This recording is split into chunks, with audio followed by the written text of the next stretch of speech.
The Cubs must get back to hitting the baseball. We talk about it and then some right after this.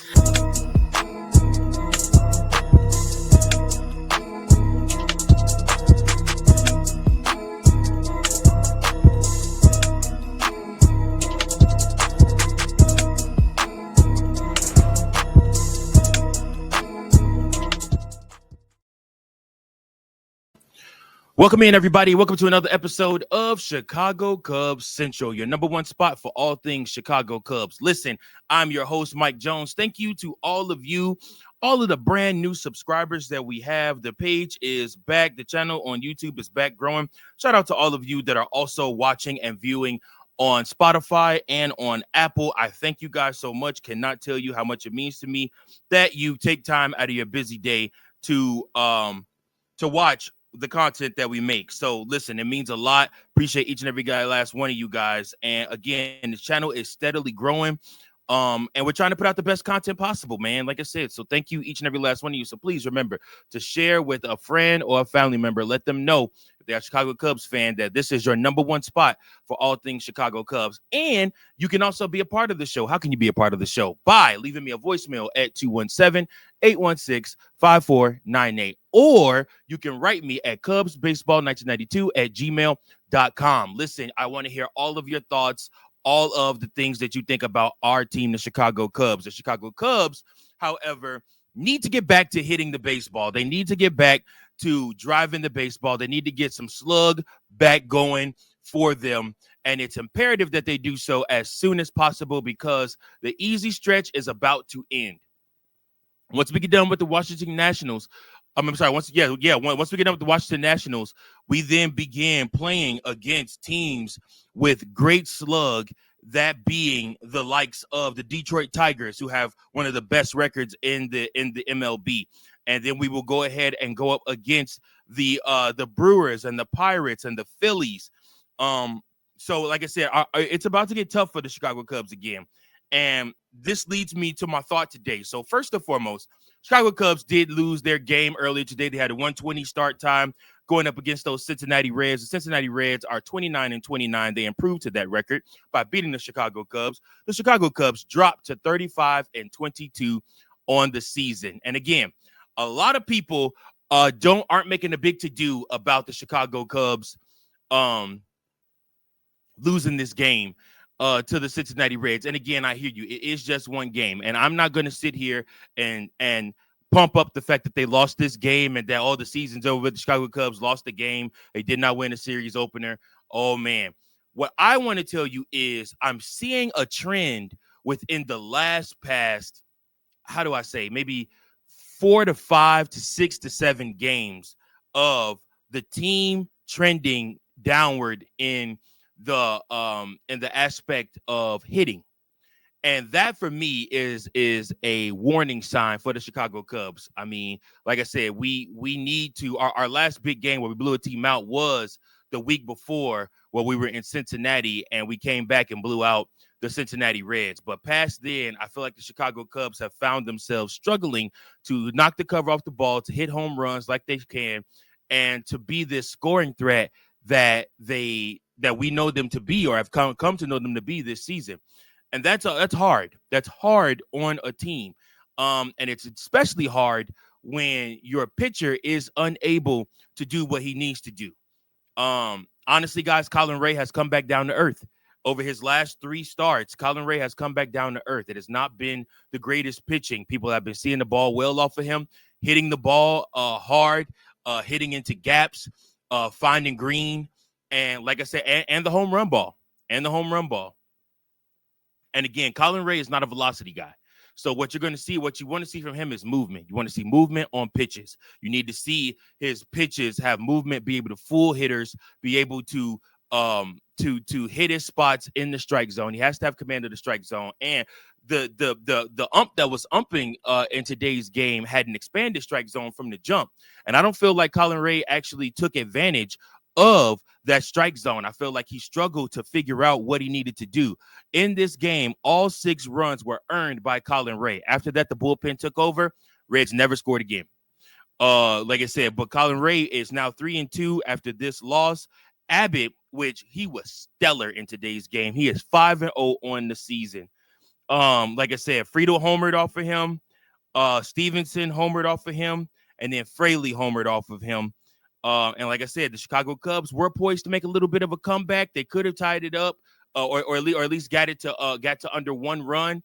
But Kyle Tucker failed to do what he needed to do. And again, he's struggling at the plate. Dansby Swanson is struggling at the plate more than anybody. Ian Happ is struggling at the plate. Ian Happ has batting average has dropped to 253.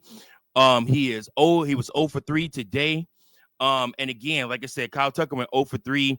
Carson Kelly went 0 for 4. Dansby Swanson went 0 for 4. So those are the guys that you're looking at, and you're like, okay, man, like we kind of need you guys to step it up for the team. These hitting woes that the Chicago Cubs faced today, I think it was attributed to the fact that they faced a really good pitcher. I mean, there's no way to put around it. Abbott has been one of the better pitchers in the NL this year. Clearly by his record, clearly by his ERA, clearly by every stat imaginable. He went 7 innings, only allowing 1 hit, 1 base on balls, 8 strikeouts in 93 pitches, and 61 strikes for a 1.51 ERA. If this kid is able to keep that up, he will definitely be in the Cy Young conversation in the NL. I mean, there's no other way to put it. He's literally carrying this Cincinnati team, and they might look to trade him for some assets if they don't believe they can make a run into the postseason. But we'll see what happens with that. But with that being said, the Chicago Cubs will go ahead and face these same Cincinnati Reds once again. They will look to face these same Cincinnati Reds tomorrow to close out the season on Saturday. I'm going to close out the season, close out the month of May, which has been a really good month for the Chicago Cubs. I mean, like I said, you can't deny what they've done this month and being 12 games over 500, potentially 11 or back to 13, depending on how Saturday's game goes. It is a 120 start. The Chicago Cubs hopefully look to come out and do damage. Now, with that being said, guess who the Chicago Cubs are going to start tomorrow?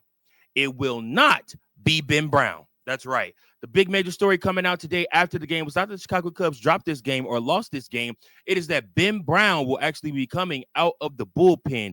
Drew Pomeranz will start this game for the Chicago Cubs going up against the Cincinnati Reds.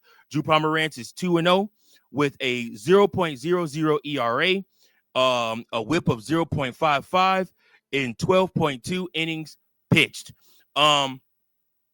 I do not expect Drew Pomeranz to go long into this game. I do expect Ben Brown to probably get majority of the innings. I just think they just want the Cubs to get off to a good start. And if Drew Pomeranz is able to get off to a good start, I mean, who knows what will happen.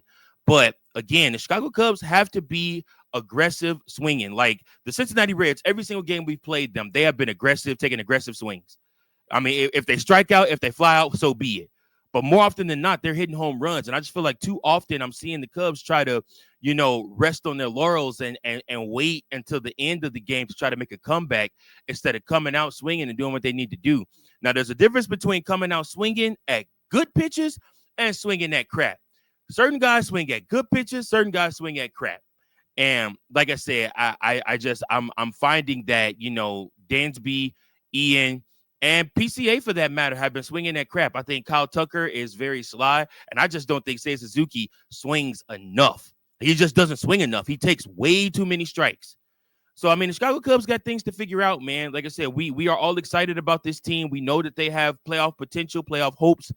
But again, it's still a very early season. It's still a very, very early season. Now, when we start getting into mid-July into August, that's when we'll start having a different conversation. But the Chicago Cubs definitely still have a need for starting pitching. Point blank, period. I love what they've done with the bullpen. I love the pieces they've offered.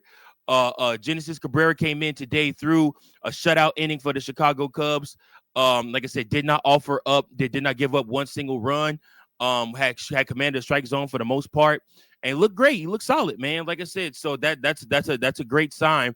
And they still have guys like Tyson Miller that haven't even come up yet back to the majors that are still rehabbing, still working on rehabbing. But Chicago Cubs have to get this figured out. It will. I promise you one thing: Cubs will be better off when Shota Imanaga comes back. That goes without saying, because then you don't have to worry about Ben Brown being one of your starting pitchers anymore. You don't have to deal with that. Show them Monago will be back. However, you still need to figure out something with Collin Rea, because I do not think he needs to be starting for the long haul. I do not think he is your long-term replacement for Justin Steele, and he's shown that. But hopefully the Chicago Cubs can come out Saturday, get us a win, get us back in the win column. It'll be our 36th win of the season if the Chicago Cubs are able to pull this off. And yeah, man, just like I said, go out and have fun. But these Cincinnati Reds are not going away. They're looking for revenge after last week's series. So you want to make sure that you come out and you handle business. So the Chicago Cubs need to come out on business early against the Cincinnati Reds and really beat them up. Beat them up. Punish them with the bats, like I said. And Drew Pomeranz come out, set the tone. You know, don't give up 2 runs in the inning. And like I said, the Chicago Cubs should be in really good shape tomorrow. So we'll see what happens. But, hey, listen, that's the episode for today. If you have enjoyed this episode, if you love Chicago Cubs, I need you to do me 3 things. I need you to like, I need you to share this podcast, I need you to subscribe to this podcast. Also, you need to tell everybody that you know that, hey, Chicago Cubs Central, a part of the Chi-Town Sports Central Network, is the #1 spot for all things Chicago Cubs. I am your host, Mike Jones. I appreciate each and every last one of you. Make sure you leave a comment below. Tell me your thoughts on today's game, on the loss, and what the Chicago Cubs need to do to rectify this. Are you worried about the Chicago Cubs hitting woes? We'll see. Thank you. Peace. Thank you for watching another episode of Chicago Cubs Central, the #1 spot for all Chicago Cubs content. Remember to like, share, subscribe for more Cubs content.